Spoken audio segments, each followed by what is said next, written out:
Hervé, bonsoir. Bonsoir. Une saison qui s'est terminée plus tôt que prévu. Plutôt que prévu, comme beaucoup de sports au jour d'aujourd'hui. Voilà, le virus a mis fin à toute l'activité sportive en France et dans le monde.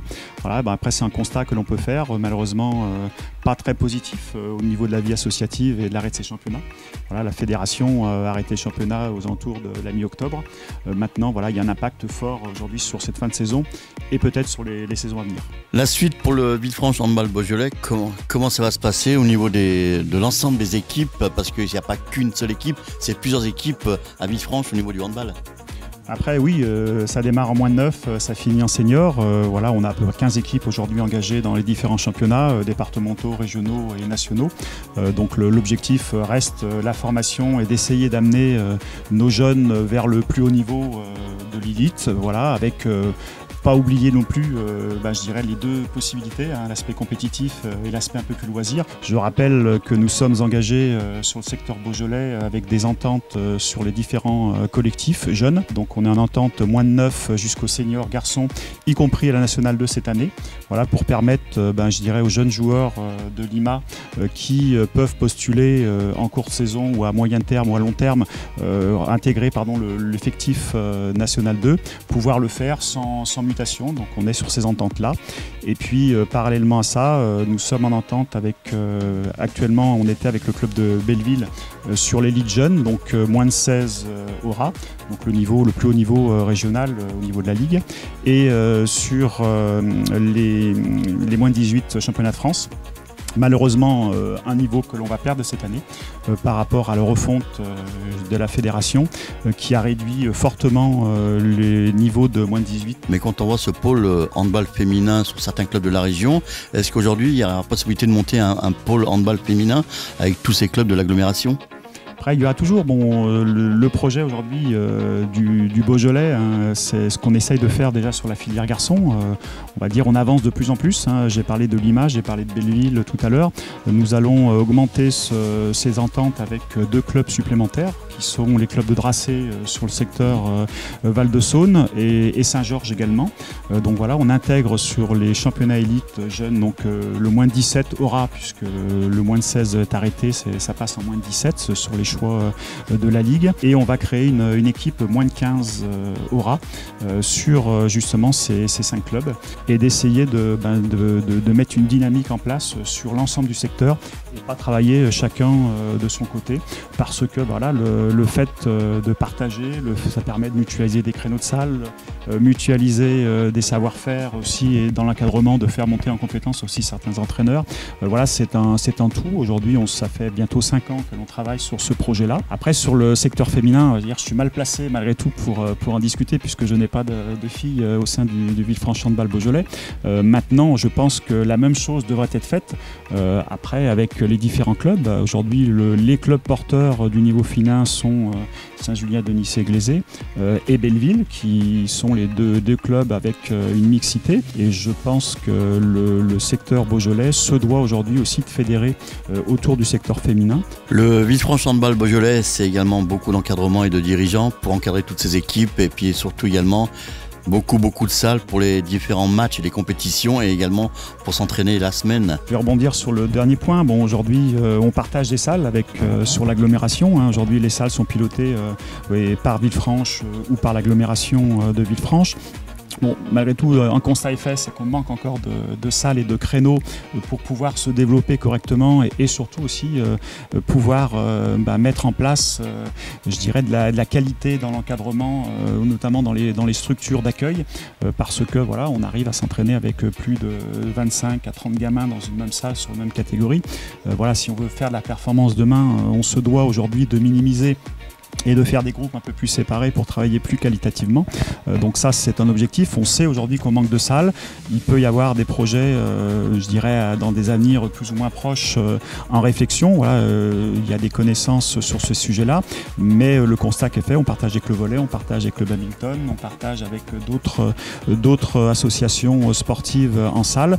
Donc voilà, il faudra demain, si on veut arriver encore à se développer, et sur l'aspect qualitatif, d'avoir encore des créneaux supplémentaires. Hervé, avant de parler à l'aspect financier, On va parler vite fait de votre équipe qui évolue en National. National 2, voilà. L'arrêt du championnat nous a permis, je dirais mathématiquement, d'être maintenus sur ce niveau de championnat National 2, qui était l'objectif principal de maintien voilà, sur ce niveau, avec un collectif qui va être conduit, on va dire, à 80% la saison prochaine. Voilà, nous travaillons actuellement sur le recrutement je dirais de ce collectif, donc parce que voilà, on a besoin de renforcer pour avoir un groupe, on va dire, entre 16 et 18 personnes pour pouvoir faire suivre cette saison, avec l'interrogation de la manière dont elle va se dérouler. Si tout va bien, quelques collectifs vont pouvoir redémarrer une activité sportive la semaine prochaine, puisque l'escale devrait réouvrir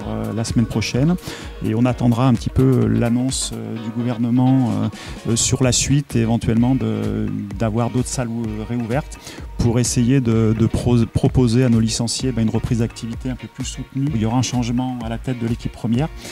Donc Gérald Vincent voilà, va quitter le club au sein du groupe National 2, va certainement rester un petit peu, je dirais, en lien avec le club sur l'accompagnement de jeunes entraîneurs sur des collectifs jeunes. Voilà, je tiens à le remercier. Bon, aujourd'hui, c'est 11 ans passés à ses côtés au niveau du club. Voilà, quelqu'un qui a été très investi au sein du club sur différents collectifs jeunes, nationaux, voilà, puisqu'il a donné un coup de main sur la N1 il y a quelques saisons. Voilà, il était entraîneur numéro 1 sur ce collectif-là depuis 2 saisons. Donc le futur entraîneur, voilà, je vais te l'annoncer. C'est quelqu'un que tu connais, puisque c'est quelqu'un qui a joué à Villefranche il y a quelques années. Voilà, donc ce sera Walid Benkala, voilà, qui reprend le collectif N2, donc voilà, qui vient de passer, qui est en train de finir de passer son DEGEPS. Voilà, et qu'il aura, je dirais, les cartes en main pour essayer d'obtenir et de réussir l'objectif de maintien en N2 la saison prochaine. Voilà, qui sera l'objectif qui va être donné à l'ensemble du groupe et dans le projet du club. Voilà, le choix a été fait, je dirais, en collaboration avec je dirais, les dirigeants et surtout les propositions qu'on pouvait avoir d'entraîneurs. Voilà, on a privilégié une personne qui connaît la structure, qui connaît les personnes. Voilà, et on connaît aussi je dirais son engagement autour du handball, sur la connaissance et surtout sur l'aspect compétitif et combattant qu'il a véhiculé quand il était joueur au VHB. Hervé, on va parler de l'aspect financier, c'est important pour les clubs sportifs. Avec de l'argent, on fait beaucoup de choses. C'est un club partenaire également, vous avez pas mal de partenaires du côté du handball club de Villefranche. Après, on a un club partenaire, on a des partenaires, bon, il n'y en a jamais assez. Voilà, aujourd'hui, le sport est plus au monde de niveau. Hein. Je pense que le foot, le rugby, le volley, on sait qu'aujourd'hui, arrivé à un certain niveau, l'argent est nécessaire pour pouvoir assumer toujours des encadrements de qualité. Pour tout ça, on a besoin effectivement d'un budget qui doit correspondre au projet qui doit être mené par la structure. Ça fait partie de nos obligations.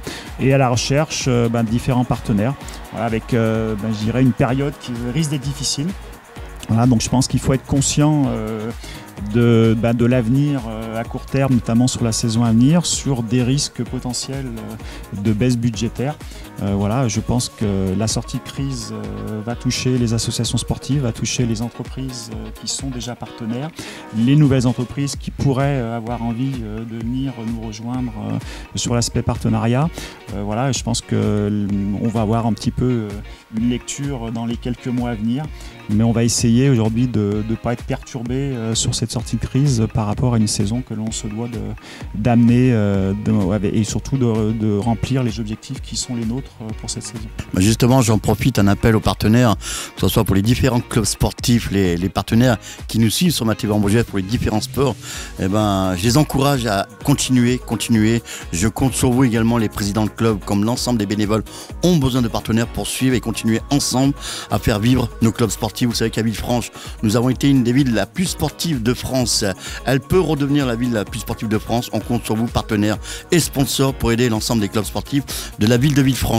La suite, c'est qu'on va se retrouver courant septembre, courant octobre pour la reprise des différents matchs et des différents championnats, Hervé? Là encore une interrogation. Bon, voilà, c'est grande chance que ce soit sur la mi-octobre. Voilà, on attendra le feu vert du gouvernement et de la fédération sur la reprise officielle des championnats. On est toujours dans l'attente de l'évolution de la crise sanitaire, mais effectivement, les championnats régionaux jeunes et nationaux devraient démarrer à la mi-octobre.